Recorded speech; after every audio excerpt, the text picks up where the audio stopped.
الحمد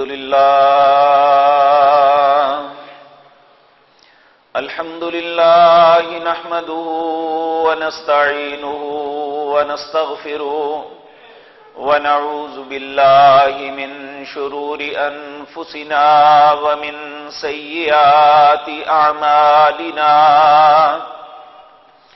من يهده الله فلا مضل له ومن يضلل فلا هادي له وأشهد أن لا إله إلا الله وحده لا شريك له وأشهد أن محمدا عبده ورسوله أما بعد فإن خير الحديث كتاب الله وخير الحدي حدي محمد صلى الله عليه وسلم وشر الأمور محدثاتها وكل محدثة بدعة وكل بدعة ضلالة وكل ضلالة في النار رب اشرح لي صدري ويسر لي أمري واحلل عقدة من لساني يفقهوا قولي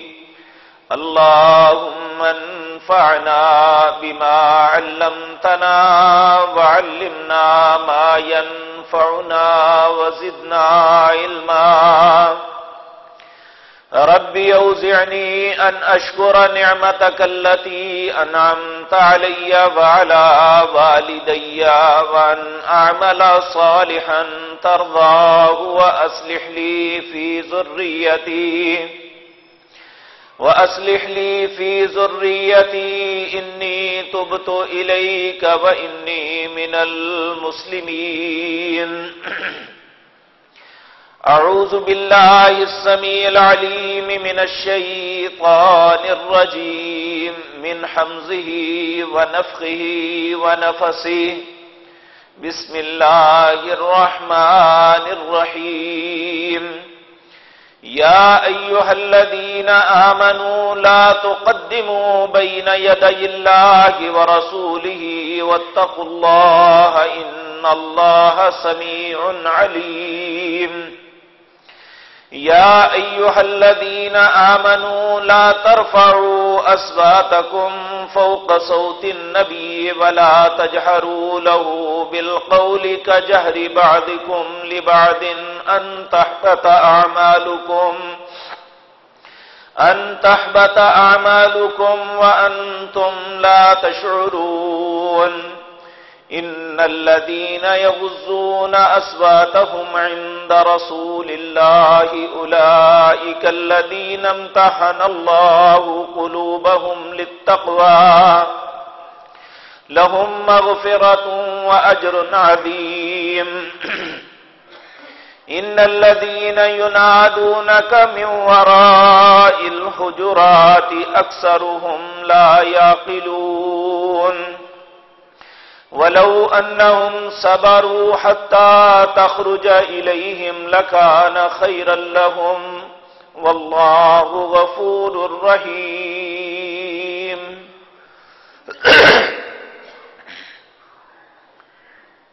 حضرات محترم، گزشتہ مجلس میں ہم نے اس بات پہ غور کیا کہ جو اللہ کے نبی جناب محمد الرسول اللہ صلی اللہ علیہ وسلم پسند کرتے ہیں ہمیں بھی وہ چیز پسند ہے یا نہیں، یا جس چیز سے ہمارے نبی نفرت کرتے ہیں کیا بحیثیت مسلمان ہم بھی نفرت کرتے ہیں یا کسی غلط رستے پہ چلے ہوئے ہیں۔ اس دعا کے ساتھ اپنی بات کا اختتام کیا تھا کہ اللہ ہم سب کو توفیق عطا فرمائے کہ جو بات ہمارے نبی کو پسند ہے ہم بھی اسے پسند کرنے لگے، جن باتوں سے ہمارے نبی نفرت کرتے ہیں اللہ ہمیں بھی ان باتوں سے نفرت کرنے کی توفیق عطا فرمائے۔ لیکن یہ بات ذہن میں رکھیں کہ یہ سب کچھ اس وقت ہوتا ہے انسان تب کسی کی بات مانتا ہے جب وہ اس شخصیت کا ادب اور احترام کرتا ہو. زبانی طور پہ تو ہم سب ایک سے بڑھ کے ایک انسان، وہ عالم ہے یا جاہل ہے، وہ پڑھا لکھا ہے یا ان پڑھ، اس بات کا دعوے دار ہے کہ ہم رسول اللہ صلی اللہ علیہ وسلم کے انتہائی مؤدب ہیں. لیکن جب ہم عمل دیکھتے ہیں، اپنی زندگی کے معاملات دیکھتے ہیں اور شریعت کے احکامات اور رسول اللہ کے فرامین کو دیکھتے ہیں، تو ہمیں ادب دور دور تک نظر نہیں آتا ہے. ایک وہ بات ہے جو ادب کے معاملے میں قرآن کریم نے ہمیں بتلائی، ایک وہ تصورات ہیں جو ہم نے اپنے ذہن کے مطابق اخذ کیے ہوئے ہیں. تو حقیقی ادب وہ ہے جس کا حکم اللہ نے فرمایا اپنی پاک کلام کے اندر، میرے رسول کا اس طرح ادب کرو. ہمارے اندر دو قسم کے لوگ کثیر تعداد میں ہیں، اور افراط و تفریط کے اندر انتہاؤں پہ. ایک تو وہ لوگ ہیں جو رسول اللہ صلی اللہ علیہ وسلم کی بات کو ماننا ہی ضروری نہیں سمجھتے، اور اپنے آپ کو اہل قرآن کہتے ہیں کہ جو قرآن میں آیا ہم وہ مانیں گے، اس کے علاوہ کچھ نہیں. حالانکہ پیارے پیغمبر جناب محمد الرسول اللہ صلی اللہ علیہ وسلم نے اس بات کی نشاندہی فرمائی تھی. آپ نے فرمایا قرب قیامت ایک ایسا شخص آئے گا جو بڑا مال و دولت، بڑی جاہ و حشمت تکیے سے ٹیک لگائے ہوئے ہوگا، اور لوگوں سے یہ کہے گا کہ جو قرآن کا حلال ہے اسے حلال سمجھو، جو قرآن کا حرام ہے اسے حرام سمجھو، اس کے علاوہ کچھ نہیں. حالانکہ اللہ نے قرآن کی مثل مجھے ایک اور چیز بھی عطا کی ہے. میرے عزیز بھائیو، سوچنے والی بات یہ ہے، ہم قرآن کو کیوں قرآن مانتے ہیں کہ یہ اللہ کی کلام ہے؟ کس نے بتایا ہمیں؟ رسول اللہ صلی اللہ علیہ وسلم نے. آپ نے بتایا یہ قرآن ہے یا یہ قرآن کی آیت ہے، یہ قرآن کی سورت ہے، تو ہم مانتے ہیں یہ اللہ کی کلام ہے. یہ ڈائریکٹ اللہ نے تو ہمیں نہیں دی. تو اگر جس نبی کے کہنے پہ ہم اسے قرآن تسلیم کر رہے ہیں، اس نبی کی دوسری باتیں جو اللہ کا حکم بتاتے ہوئے ہمیں کہتے ہیں، ہم کہیں یہ نہیں مانتے، تو یہ اس نبی کا ادب یا احترام ہوگا؟ یہ تو ہماری کھلی منافقت ہے کہ جس بات پہ من آیا مان لیا، جس پہ نہ آیا نہیں مانا. تو ایک تو وہ لوگ ہیں کہ جو یہ سمجھتے ہیں کہ آپ کی حیثیت ایک پہنچانے والے کی ہے، بس اس کے علاوہ آپ کچھ نہیں ہے، الیاذ باللہ. اور ایک وہ لوگ ہیں جنہوں نے ساری انتہاؤں کو پھلانگ دیا.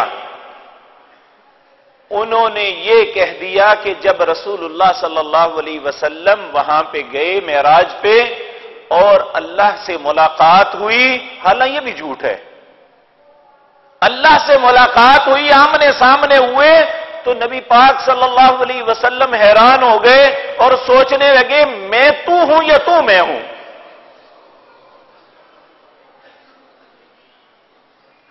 یعنی نعوذ باللہ انہوں نے رسول اللہ کو خدا تک پہنچا دیا.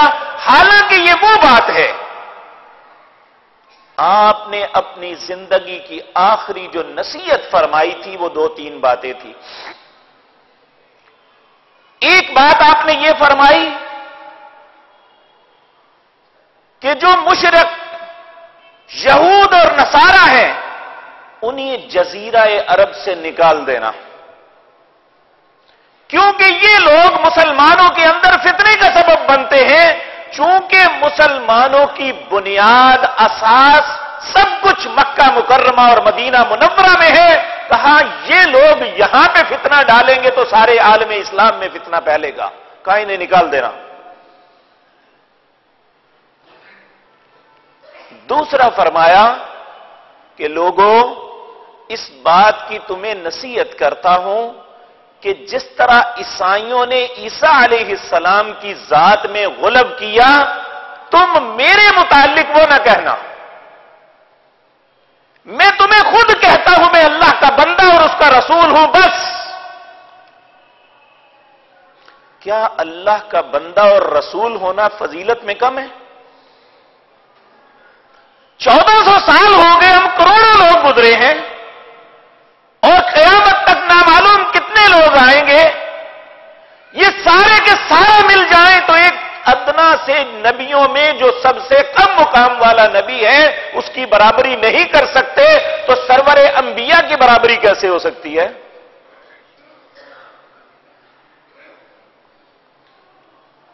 آپ کا یہ سب سے بڑی عظمت ہی یہ ہے کہ آپ اللہ کے رسول ہیں. ہمارے لیے سب سے بڑی فخر کی بات ہے کہ آپ ہمارے رہبر ہیں. اللہ کی ذات، اس کی کلام قرآن کے بعد اللہ نے تیسری کسی چیز کے ادب کا حکم دیا ہے تو وہ رسول اللہ کے ادب کا حکم دیا ہے صلی اللہ علیہ وسلم. اب سوال یہ پیدا ہوتا ہے، اگر غلب بھی نہیں کرنا، آپ کی ذات کے متعلق ہم یہ بھی نہیں کہہ سکتے، تو پھر کیا کہیں ہم آپ کو؟ آپ کے آداب ہیں کیا؟ سورۃ حجرات 26واں پارہ، اس کی پہلی 5 آیات آپ اپنے گھروں میں اٹھا کے دیکھیں. ان 5 آیات میں وہ دائرہ لگا دیا کہ اے امت محمد الرسول اللہ صلی اللہ علیہ وسلم، اللہ کے نزدیک ادب یہ ہے، رسول اللہ صلی اللہ علیہ وسلم کا احترام یہ ہے کہ یہ جن باتوں کا حکم اللہ نے یہاں دیا ہے ان کی پابندی کر لو، اللہ تمہیں با ادب لوگوں میں لکھ دے گا.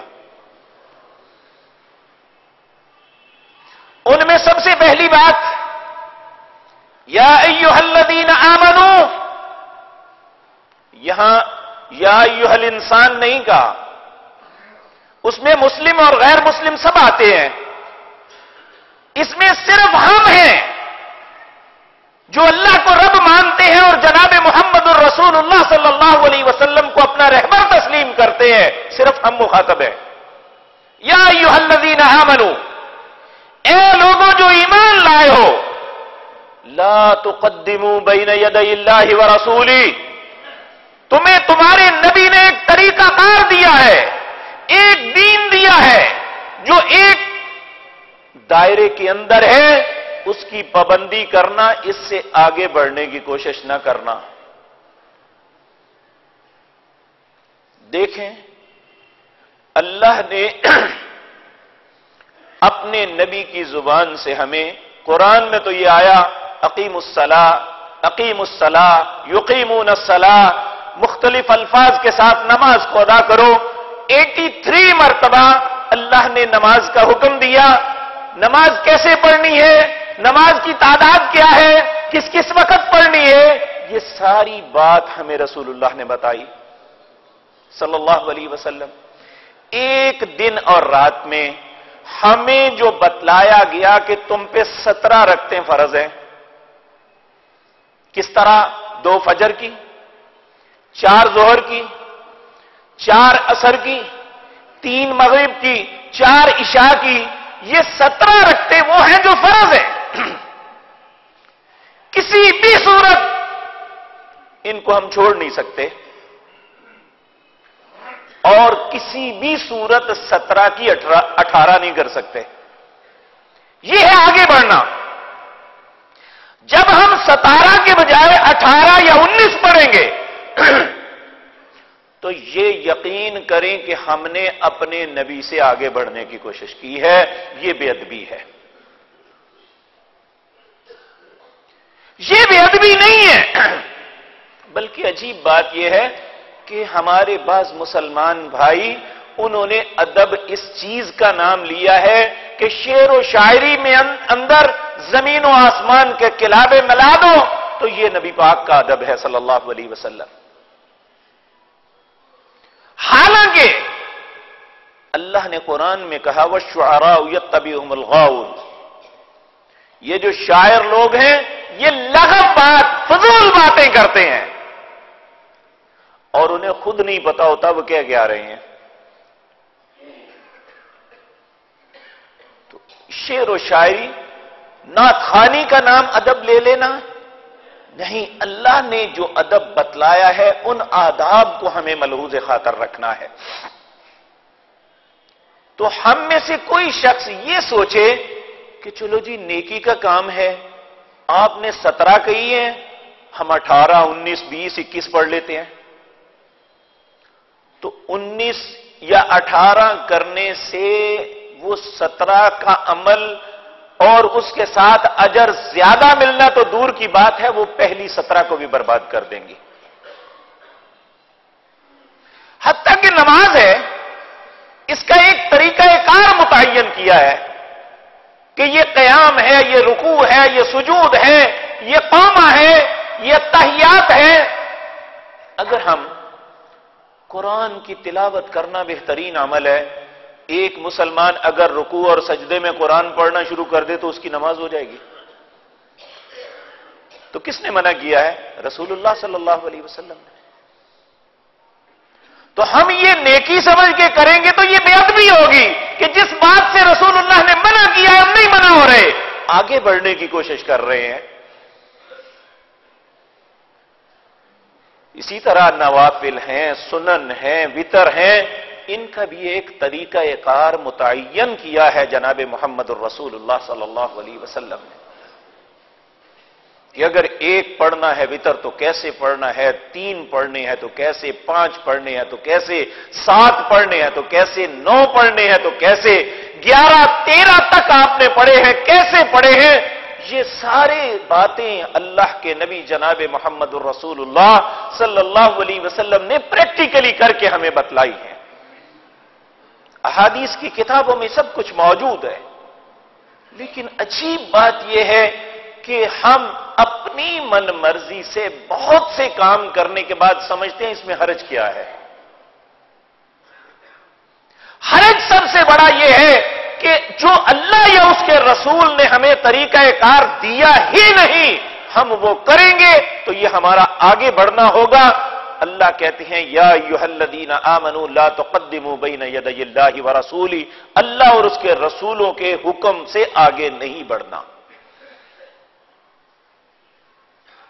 ہمیں لفظ ہے اطاعت، اتباع، اتباع کا مطلب ہے پیچھے پیچھے چلنا، اطاعت کا مطلب ہے فرما برداری کرنا۔ فرما برداری کیا ہوتی ہے؟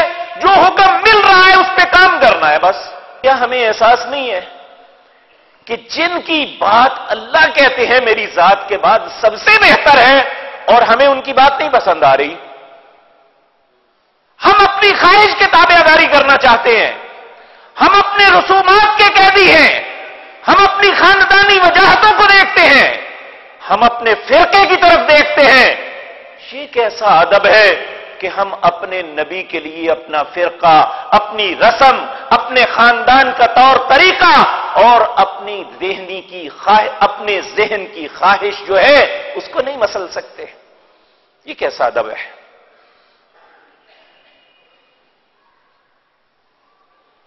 اللہ رب العزت نے اسلام کے اندر جس چیز کو نیکی کہا جا سکتا ہے اس کا ایک طریقہ کار متعین کیا ہے۔ نماز اس کا ایک طریقہ ہے اور رسول اللہ صلی اللہ علیہ وسلم نے سکھلایا۔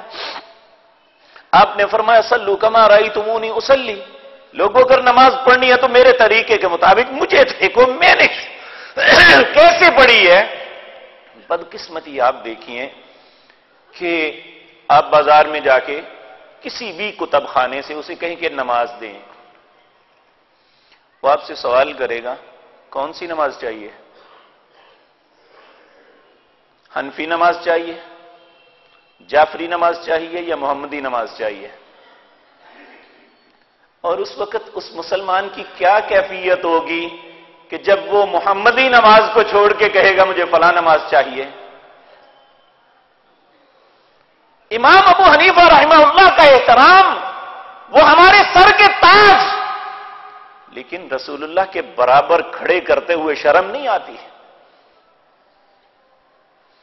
جعفر صادق رحمہ اللہ، وہ بھی ہمارے سر کے تاج، ہمارے لیے محترم، کیا رسول اللہ صلی اللہ علیہ وسلم کے مقابلے میں کھڑا کریں ہمیں احساس نہیں ہوگا کہ ہم کیا کر رہے ہیں؟ اور یہ غلطی ہم کر رہے ہیں، ہمارے ذہنوں کو ڈیڈ کر دیا گیا ہے، سوچنے کی قوت سلب کر لی گئی ہے۔ مت سوچو، تمہارا کام نہیں ہے، ہم مولوی جو ہیں، مولوی تو دور کی بات ہے، اللہ کہتا ہے میرے بندے وہ ہیں والذین اذا ذکروا بآیات ربہم لم یخروا علیہا صما وعمیانا، مجھے تو بندے وہ اچھے لگتے ہیں جو میری آیت پڑھ کے بھی اندھے بہروں کی طرح نہیں گرتے، ان پہ بھی غور و فکر کرتے ہیں۔ بات سب سے سچی اللہ کی ہے، لیکن آیت کے لیے بھی حکم ہے کہ اندھے اور بہرے کی طرح نہیں گرنا بلکہ غور و فکر کرنا ہے۔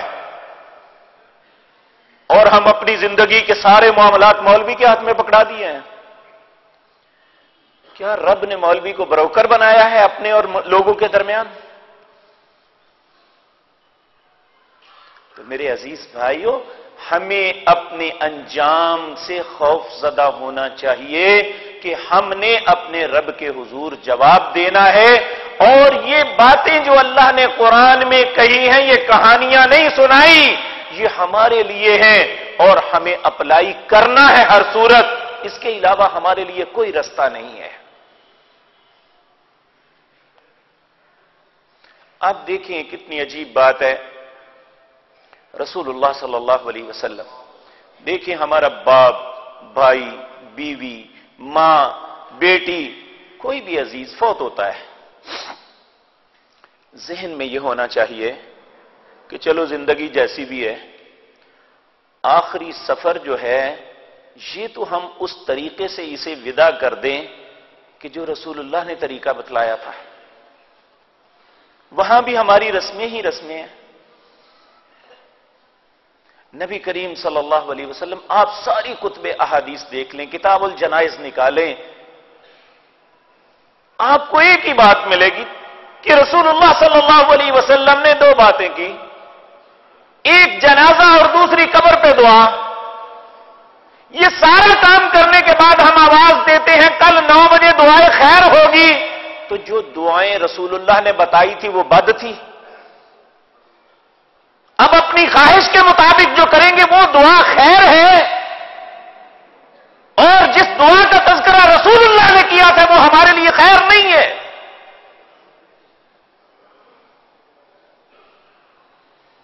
نبی کریم صلی اللہ علیہ وسلم نے فرمایا، جو شخص اپنے مسلمان بھائی یا بہن کے جنازے کے لیے جاتا ہے اسے چاہیے کہ وہ اس کا حق پورا کرے۔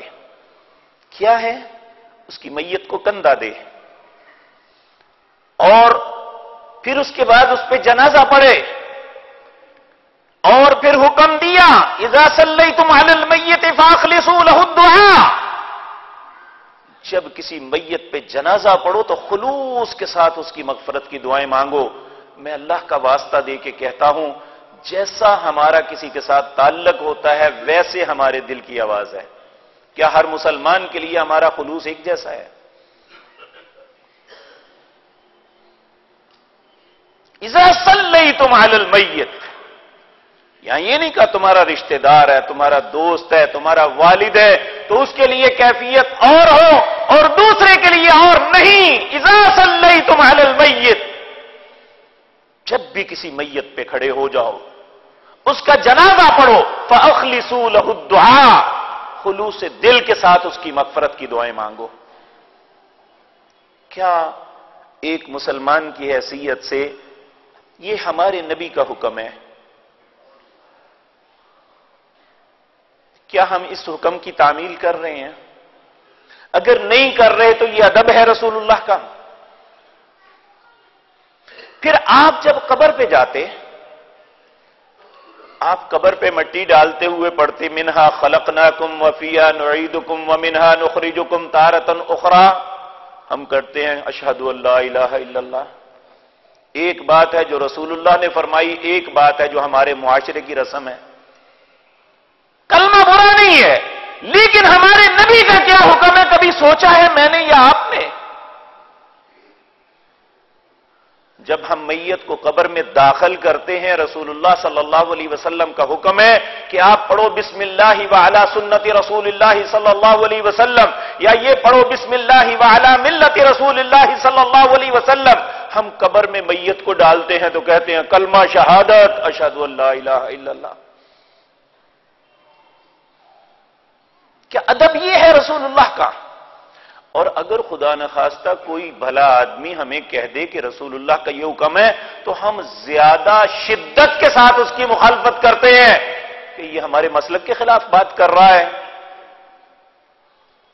ہم یہ مت دیکھا کریں کہ کہنے والا کون ہے اور اس کا کریکٹر کیا ہے، جس کی بات کر رہا ہے اس کا کریکٹر دیکھیں۔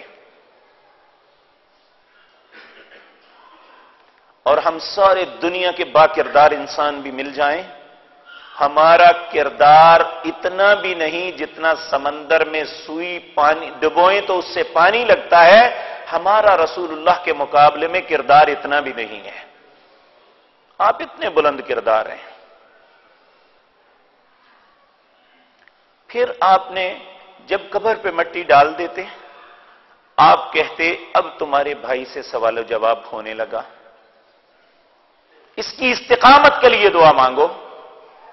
اب یہ ایک ایسا وقت ہے جب وہ انتہائی مشکل میں ہے۔ میرے بھائیو ذرا سوچیں، ہمارا بیٹا یا بیٹی کسی اہم امتحان کے لیے کمرہ امتحان میں بیٹھا ہے، یہ کئی سالوں سے یہاں سامنے ایف ایس سی جو بچے پڑھ لیتے ہیں، پھر اس کے بعد وہ ایک امتحان دیتے ہیں داخلے کے لیے، تو یہاں وہ بچیاں بیٹیاں بیٹے آتے ہیں، ان کا امتحان ہو رہا ہوتا ہے، ان کے والدین جتنے بھی ہیں پھر یہاں پہ بیٹھ کے کوئی قرآن پڑھ رہا ہے، کوئی دعا مانگ رہا ہے، کوئی کچھ کر رہا ہے۔ کیوں؟ کہ میرا بچہ امتحان کے لیے بیٹھا ہوا ہے۔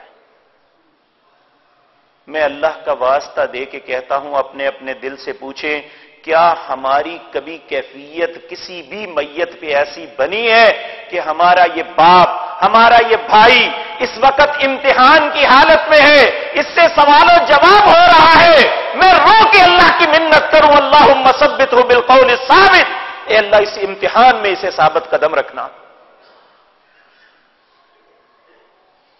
اس وقت تو ذہن میں یہ ہوتا ہے کہ کسی کو کھلانا کیسے ہے، تو کھانے والوں کو یہ ہوتا ہے کہ جا کے کھانا کیسے ہے۔ کیا یہ ادب ہے ہمارے نبی کا؟ زندگی کا کون سا معاملہ ہے جس میں ہم اپنے نبی کے ادب کو ملحوظ خاطر رکھتے ہیں؟ کیا کسی کی بات نہ ماننا یہ ادب ہے؟ ان کی ہر بات پہ مخالفت کرنا اس کا نام ادب ہے؟ ایک شخص کو ٹکے دے کے کھڑا کر کے نعت خوانی کروا لیں، ہم اپنے ادب کو پورا کر لیتے ہیں۔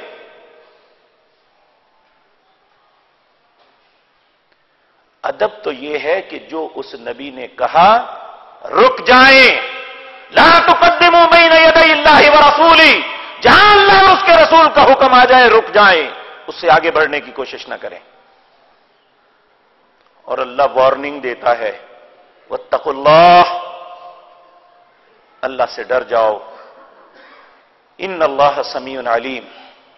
ممکن ہے میرے کچھ مفادات ہوں، میں آپ کو مس گائیڈ کر سکتا ہوں، یا میرے کسی اور بھائی کے مفادات ہوں، وہ آپ کو مس گائیڈ کر دے، لیکن وہ ذات پاک جو سمیع بھی ہے، ہر چیز کو سنتی بھی ہے، علیم ہر چیز کو جانتی بھی ہے، وہ فیصلہ کرتے وقت یہ تو نہیں سوچے گا میں اہل حدیث ہوں یا میں دیوبندی ہوں یا میں بریلوی ہوں یا شیعہ ہوں، وہ تو دیکھے گا میرے قانون کے مطابق کون آیا ہے۔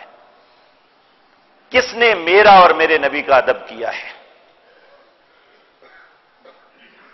وہاں تو فرقوں والی بات ہی نہیں ہوگی. اس کا تو ایک ہی فرقہ ہے، ایک ہی رستہ ہے.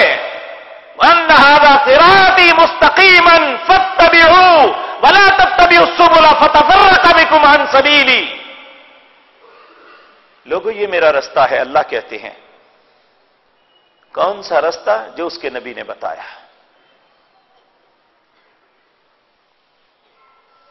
کہا فَاتَّبِعُوا، اس کی اتباع کرو. وَلَا تَتَّبِعُوا السُّبُلَ فَتَفَرَّقَ بِكُمْ عَنْ سَبِيلِهِ. جو لوگ اس رستے سے متفرق ہو گئے ہیں، بھٹک گئے ہیں، ان کے ساتھی نہ بننا. اور اللہ کا رستہ پیارے نبی جناب محمد الرسول اللہ نے بتلایا تھا. حجۃ الوداع کا خطبہ آپ کی زندگی کا سب سے بڑا اجتماع 23 سالہ دور نبوت کے اندر آپ کی زندگی کا سب سے بڑا اجتماع حجۃ الوداع کے موقع پر عرفات میں ہوا تھا. جتنے مسلمان آپ کے ارد گرد اس وقت اکٹھے ہوئے تھے، نہ اس سے پہلے ہوئے تھے، نہ اس کے بعد سال یا 1.5 سال زندگی جو آپ کی تھی اس میں کبھی ہوئے تھے. آپ نے اس میں فرمایا تھا ترکت فیکم امرین لن تضلوا ما تمسکتم بہما کتاب اللہ و سنتی. لوگوں 2 چیزیں چھوڑ کے جا رہا ہوں، جب تک ان دونوں کو اپنائے رکھو گے گمراہی نہیں آئے گی. وہ کیا ہے؟ ایک اللہ کی کتاب قرآن ہے، وہ سنتی، ایک میرا طریقہ یعنی رسول اللہ صلی اللہ علیہ وسلم کا طریقہ. اگر آج بھی میں اور آپ اس رستے پہ آنا چاہتے ہیں تو تھوکیے ان فرقوں پہ. ان فرقوں نے ہمارا کچھ نہیں دینا، نہ بگاڑنا ہے نہ سنوارنا ہے، بلکہ بگاڑنا تو ممکن ہے، سنوارنا کچھ نہیں ہے. ہم اس رستے کی طرف آ جائیں جو اللہ نے اپنے نبی کی زبان سے ہمیں بتلایا ہے، اور وہ رستہ اللہ کی کتاب قرآن ہے یا محمد الرسول اللہ کا طریقہ ہے صلی اللہ علیہ وسلم. تو پہلا ادب یہ بتلایا یا ایھا الذین آمنوا لا تقدموا بین یدی اللہ ورسولہ.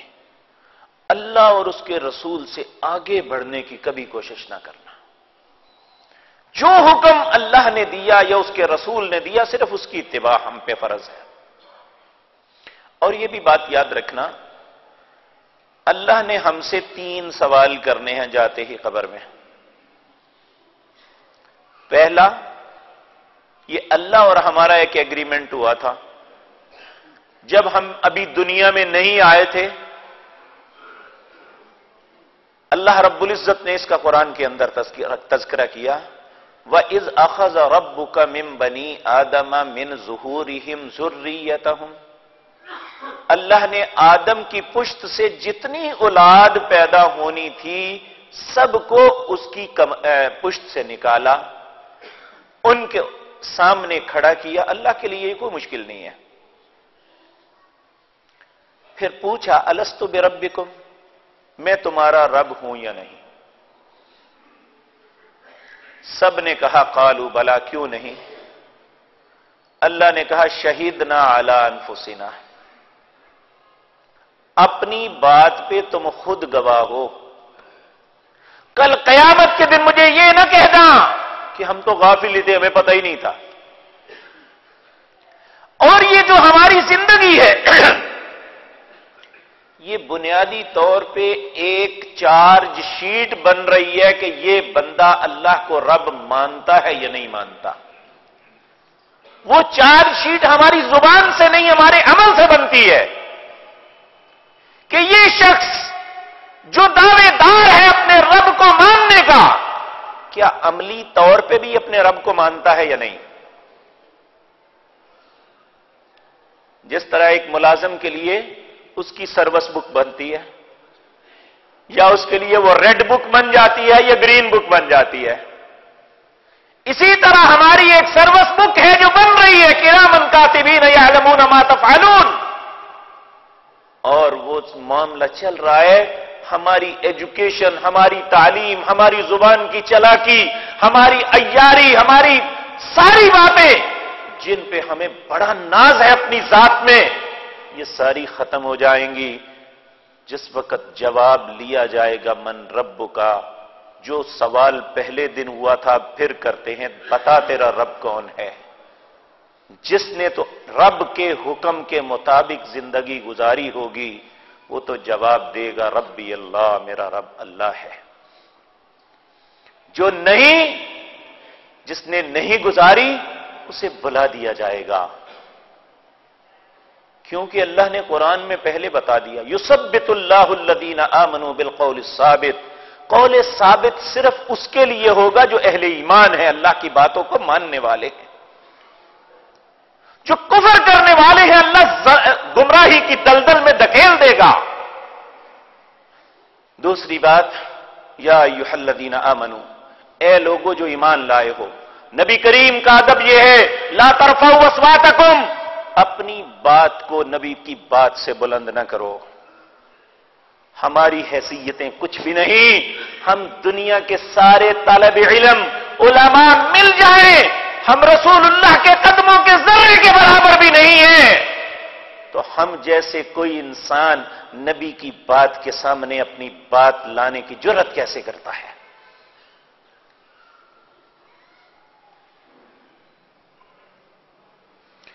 تو کوئی بھی انسان چاہے وہ عالم ہے یا غیر عالم، ہمیں یہ اجازت نہیں ہے لا ترفعوا اصواتکم، نہ تو اپنی آواز کو بلند کرنا ہے، نہ آپ کی بات پہ اپنی بات کو بلند کرنا ہے۔ سب سے بلند آپ کی بات ہے لا ترفعوا اصواتکم فوق صوت النبی۔ اور ایک بات یہ ولا تجہروا لہ بالقول کجہر بعضکم لبعض، جس طرح تم باہم ایک دوسرے سے گفتگو کرتے ہو، ایک دوسرے کے نام پکارتے ہو، اپنے نبی کے ساتھ ایسا نہ کرنا، اگر ایسا کر لیا تو برباد ہو جاؤ گے، تمہارے اعمال برباد ہو جائیں گے، جو کچھ کیا ہے مٹ جائے گا۔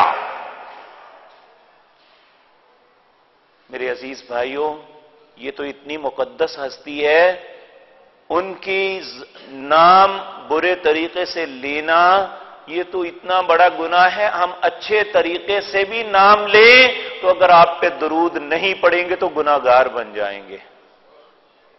حکم یہ ہے کہ جب آپ کا نام ذاتی ہے یا صفاتی سنیں یا بولیں فوراً آپ پہ درود مطہرہ پڑے۔ کیوں؟ دیکھیں اللہ کو یہ اتنا خوبصورت کلمہ لگتا ہے، آپ نے فرمایا من صلی علی مرتن، جس نے ایک مرتبہ مجھ پہ درود پڑھا صلی اللہ علیہ عشر مرتن، اللہ اس پہ 10 مرتبہ درود بھیجتے ہیں۔ اور جو بدنصیب اللہ کے نبی کا نام لیتا جاتا ہے اور آپ پہ درود نہیں پڑتا، جن کے سامنے رسول اللہ صلی اللہ علیہ وسلم کے نام لیے جاتے ہیں وہ آپ پہ درود نہیں پڑتے، اللہ کی ان پہ لعنت برستی ہے۔ قوال، یہ نعت خوان کیسے طریقے سے نام لیتے ہیں؟ کبھی غور تو کرو ان باتوں پہ۔ یہ اللہ کے نبی کی تعریف ہے؟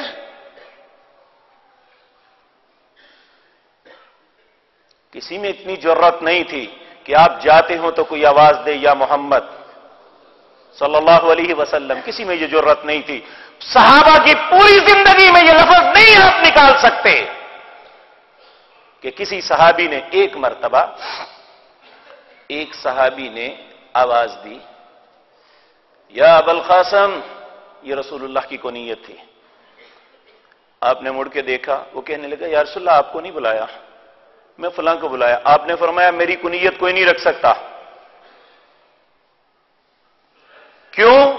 کہ آپ کو معلوم تھا کہ مجھے ایسے بلایا نہیں جا سکتا، آپ کا نام محمد ہے صلی اللہ علیہ وسلم، اور آپ نے خود اپنے بھائی حضرت علی کے بھائی جعفر کے بیٹے کا نام محمد رکھا تھا، کیونکہ آپ کو اس نام سے کبھی نہیں کو پکارتا تھا، کسی میں یہ جرات نہیں تھی۔ تو ہم یہ ایسے پکار پکار کے چیخ چیخ کے کہنا اسے ادب کا نام دیتے ہیں؟ اللہ ہمیں سمجھ نصیب فرمائے۔ تو یاد رکھیں دو چیزیں کائنات میں ایسی ہیں، اگر انسان سہون بھی اس معاملے میں غلطی کر جائے تو اس کے اعمال برباد ہو جاتے ہیں۔ ایک دیکھیں، ہم اس وقت مسجد میں ہیں، بے شک مسجد میں ہیں، اگر ذہن میں غلط سوچ آ جائے نا تو اس کا مواخذہ نہیں ہے جب تک ہم وہ غلط کام کریں گے نہیں۔ لیکن اگر کوئی شخص بیت اللہ کے اندر جا کے برائی کا سوچ بھی لے تو دردناک عذاب سے نہیں بچے گا۔ وَمَن يُرِدْ فِيهِ بِإِلْحَادٍ بِظُلْمٍ نُذِقْهُ مِنْ عَذَابٍ أَلِيمٍ، جو بیت اللہ میں جا کے صرف الحاد، بے دینی، برائی، خباثت، شرارت کا سوچے گا بھی وہ دردناک عذاب سے نہیں بچے گا۔ اور دوسری انسانی شخصیت جناب محمد الرسول اللہ کے متعلق اللہ نے کہا وَلَا تَجْهَرُوا لَهُ بِالْقَوْلِ كَجَهْرِ بَعْضِكُمْ لِبَعْضٍ، ان کے متعلق گفتگو کرتے ہوئے بھی سوچنا کہ اگر غلط بات زبان سے سہون بھی نکل گئی تو اعمال برباد ہو جائیں گے۔ جان بوجھ کے تو بہت دور کی بات ہے۔ اس لیے میرے عزیز بھائیوں، تیسری بات یہ ہے کہ اللہ دیکھنا چاہتے ہیں کہ ہم اپنے کردار، اپنی گفتار کے ذریعے جب آپ کا نام آئے ہماری کیفیت بدل جانی چاہیے۔ ان الذين يغضون اصواتهم عند رسول الله اولئك الذين امتحن الله قلوب، ہم دیکھ رہے ہیں کہ کون جب میرے نبی کا نام بھی لیتے ہیں تو اپنی آواز کو نرم پست کرنے کی کوشش کرتے ہیں کہ زبان سے ایسا، اللہ کہتا ہے میں نے ان کا امتحان لے لیا۔ دو صحابی ایسے تھے، حضرت عباس، ان کی آواز بڑی بلند تھی، جب یہ آیت اتری تو انہوں نے آنا چھوڑ دیا۔ ایک اور صحابی انہوں نے بھی آنا چھوڑ دیا، پوچھا یہ کیوں نہیں آتے؟ تو کہا یا رسول اللہ ہماری آواز بلند ہے، کہیں ہمارے اعمال برباد نہ ہو جائیں، اس لیے ہم آپ کی مجلس میں آ کے نہیں بیٹھتے۔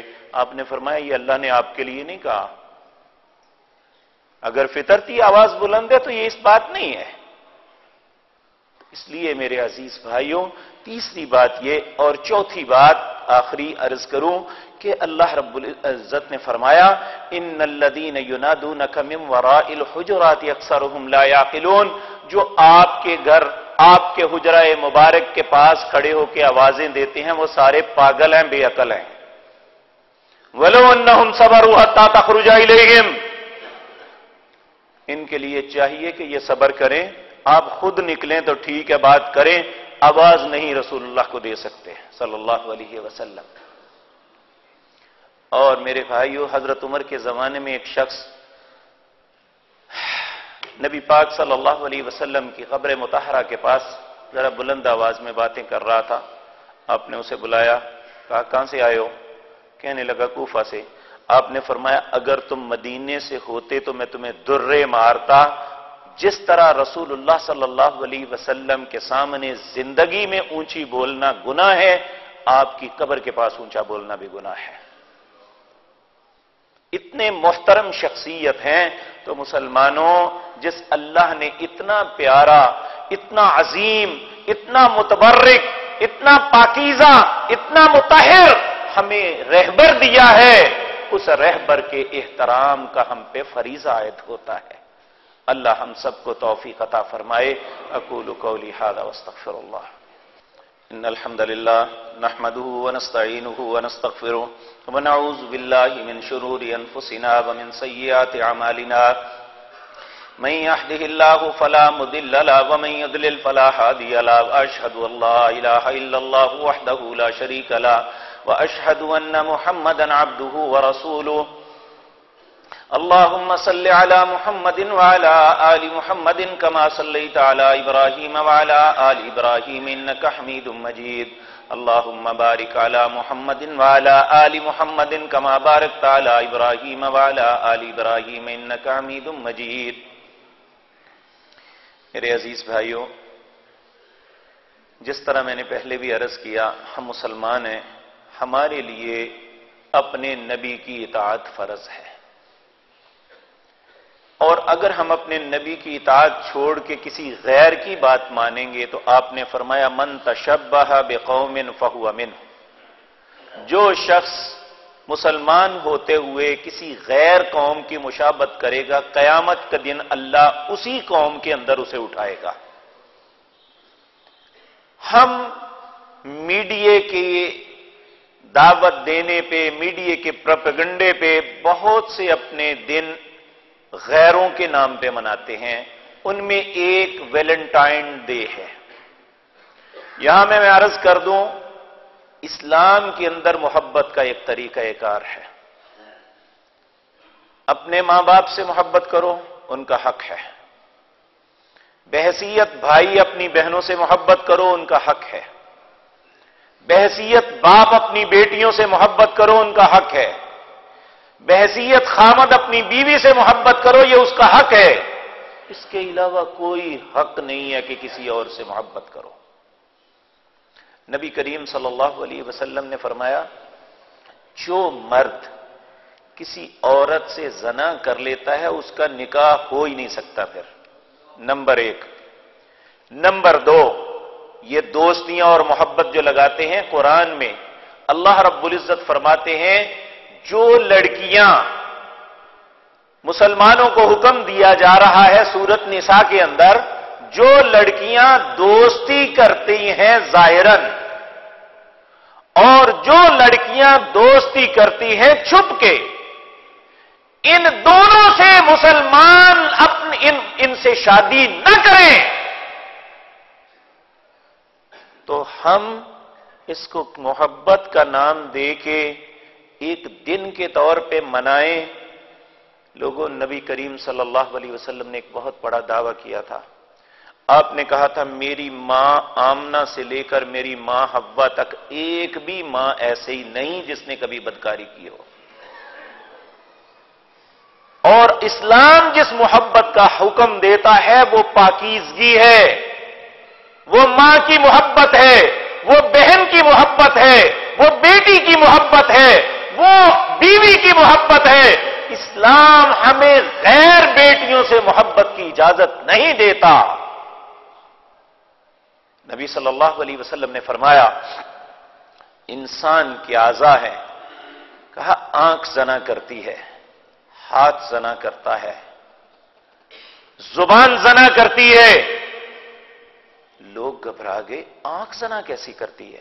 آپ نے فرمایا جب غیر کو دیکھتی ہے تو یہ آنکھ کا زنا ہے، جب دوسرے کو چھوتا ہے اس کا ہاتھ، اس کے ہاتھ کا گناہ ہے، جب کسی سے فون پہ یا ویسے گفتگو کرتا ہے وہ اس کی زبان کا گناہ ہے، زنا ہے۔ اور زنا کے معاملے میں قرآن کہتا ہے وَلَا تَقْرَبُوا الزِّنَا۔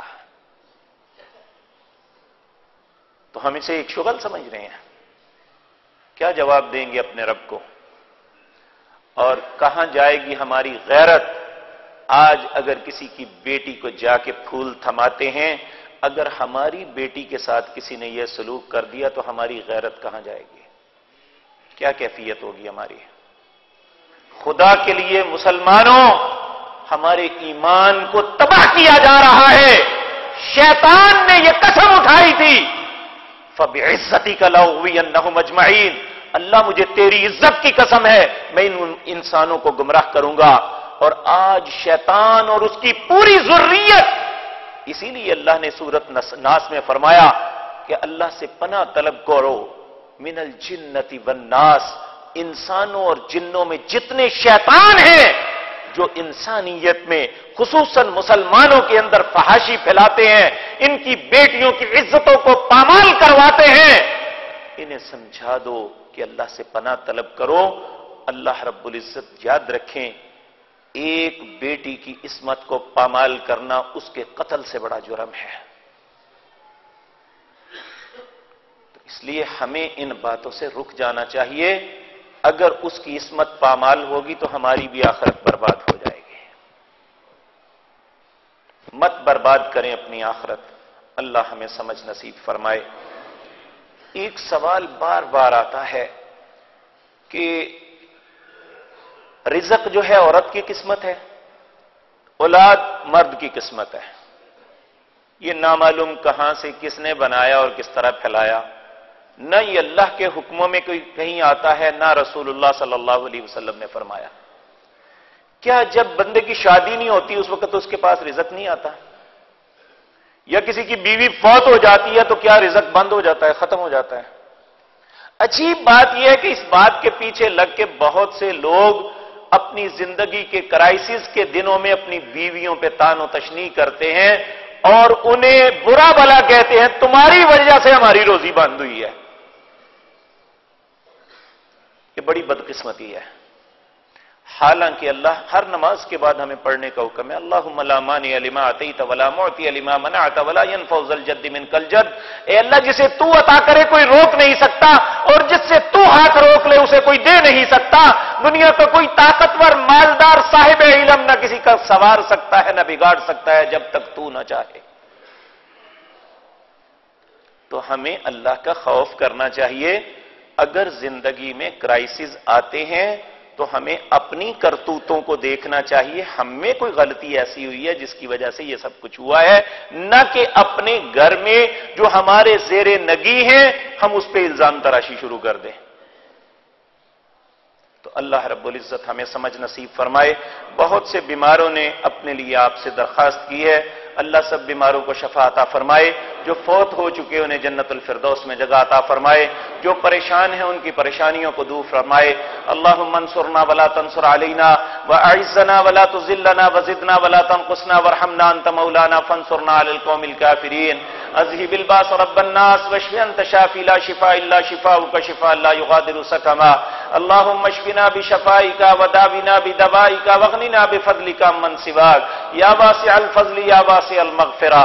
اللہم رحمتک نرجو فلا تکلنا الى انفسنا طرفۃ عین واصلح لنا شاننا كله لا الہ الا انت یا ارحم الراحمین یا رب العالمین۔